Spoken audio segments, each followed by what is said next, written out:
Hey guys, welcome back to another video. So, weather is now optimized, and I'll show you what that means in a little while. I'll show you the code. But even with all these mobs and these node boxes and the weather effects, which are rendering on top of a transparent face, I'm still getting above 100 FPS. So if I run a clear objects, you see my FPS goes up, and then the spawning algorithm will try to crank out more mobs. Whoa. It's a pig doing parkour. So there's a new bug that I fixed, or well, it's not a new bug, but it's a new bug fix. So if you remember from my old videos, if you fly up, there would be no weather because it was doing a super optimization, which was actually wrongly done, and I never fixed it, but I fixed it now. So you could even be on the top of this, and you'll still have weather effects happening. Oh, that's too far. Yep, that's a little too far. Very interesting spike over here. You can see that despite the terrain loading in, whoa, that was super lucky. Um, Despite the terrain loading in, it is still pretty stable. It's much more stable and much higher than it was before. When it used to rain before, I used to get around 60-ish to 80-ish FPS. Now I'm getting a very consistent above 100 FPS. And this is great for people on less powerful machines than I have. So also, this is optimized for snow. Of course, when the node boxes load in, it will lower my frame rate because node boxes, I believe, have no backface culling or something is unoptimized with them. I'm not sure. Let's see. No, they have backface culling. That's cool. Let's see something.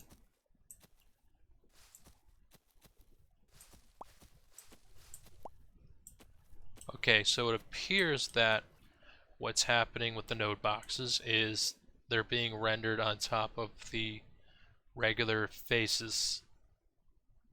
What that means is that essentially here is having a double render.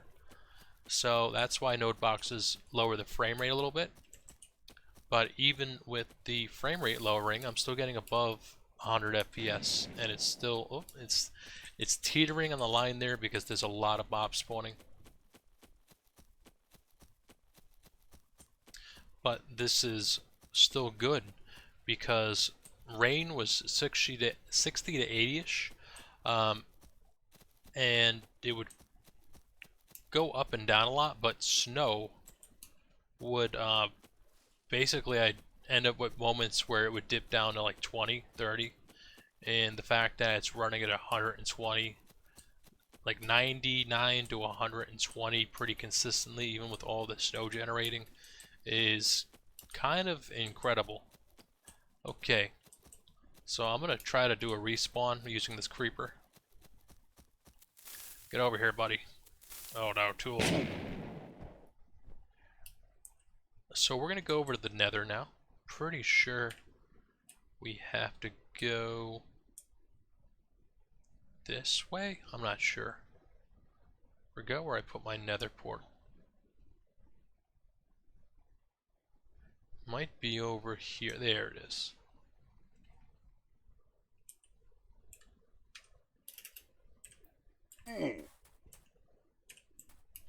Okay. Whoa, whoa, whoa, whoa, whoa. Whoa. Whoa.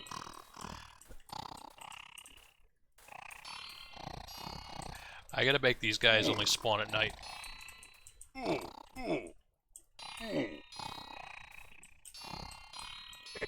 Thank goodness. Alright, let's just jump into the nether. Oh no. Oh, that'll be the day when I make mobs able to go through nether portals.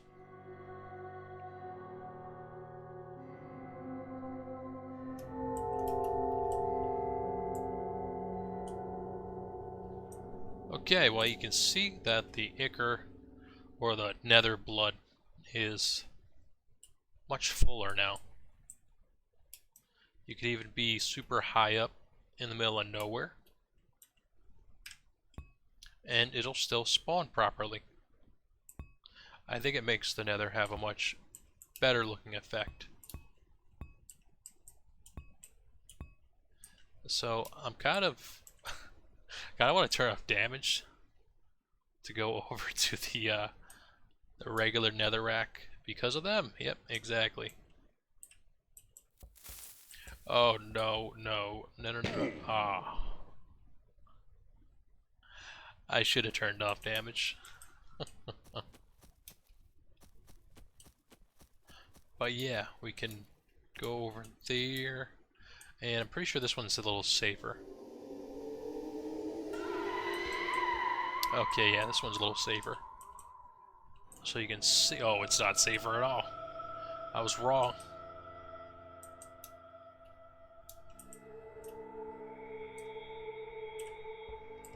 Okay, I think we're safe here. But you can see that the weather effects are much fuller. And it looks nicer. The frame rate's higher. It's just better tuned, and I really like the way it came out. So, let's go look at the code. Okay.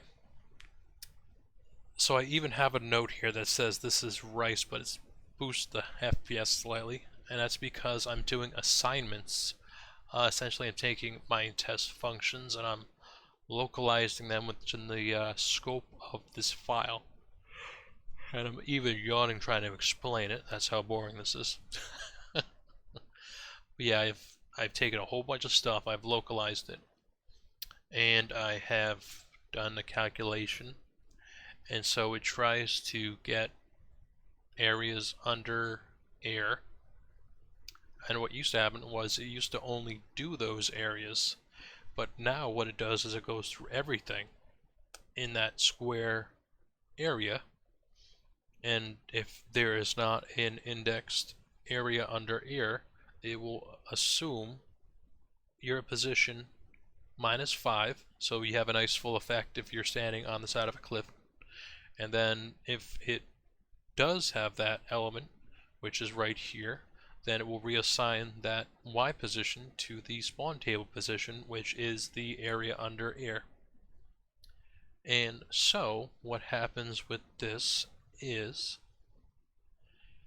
it will decipher using get the node, which is node or nil, and then it'll get the light level.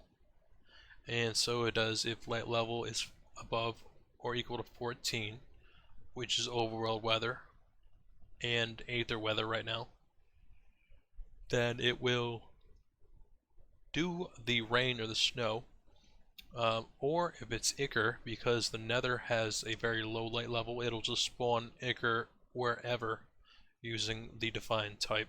And the defined type is up here, and instead of there being like 3 huge functions that are super unoptimized, it's just one super optimized function. And yeah, so it does this, and it checks your position, and then it will do all this stuff. So that's super cool. And of course I have the rest of the stuff that I'm pretty much sure I already explained in another video. I do need to optimize this section to only send to the specific client, because what it does now is it'll send it to all clients on the channel. But let's see.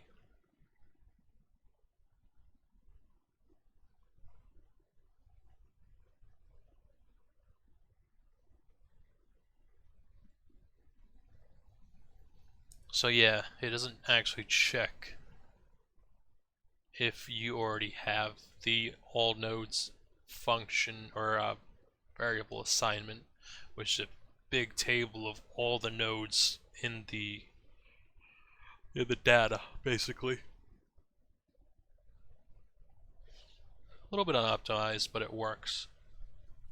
And then, yeah, it just does everything. So hopefully that explains a bit more. You're going to have to update your client and your game to use the new weather. And yeah, hopefully you guys like it. See you guys in the next video, and peace out.